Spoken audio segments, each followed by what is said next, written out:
உனக்குள்ளதை பற்றி கொண்டு இரு. ஆண்டவர் நமக்கு தந்த ஆவிக்குரிய அனுபவம், ஆண்டவர் நமக்கு தந்த அபிஷேகம், ஆண்டவர் நமக்கு தந்த ஜெப ஜீவியம், ஆண்டவர் நமக்கு தந்த வேத வசன வெளிப்பாடு, ஆண்டவர் நமக்கு தந்த ஆவிக்குரிய உற்சாகம், ஆண்டவர் நமக்கு தந்த ஆத்ம பாரம், ஆண்டவர் நமக்கு தந்த சுவிசேஷ பாரம், ஊழியம். நமக்குள்ளதை ஆற்றோடு போற்றக்கூடாது.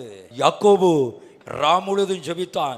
அந்த ஜெபம் இல்லை என்றால் யாக்கோபு பெற்றுக்கொண்டதெல்லாம் ஆற்றோடு போயிடும். சர்ச்சில் சில ஆண்டோடைய பிள்ளைகள் நைட்டு 9 மணிக்கு ஆரம்பித்தா 12 மணி வரை ஜெபிக்கிறாங்க. சனிக்கிழமை தோறும். அவங்களுக்கு பலவீனம் இல்லையா? அவங்களுக்கு வியாதி இல்லையா? அவங்களுக்கு கஷ்டம் இல்லையா? அவங்களுக்கு பிரச்சனை இல்லையா? ஏன்?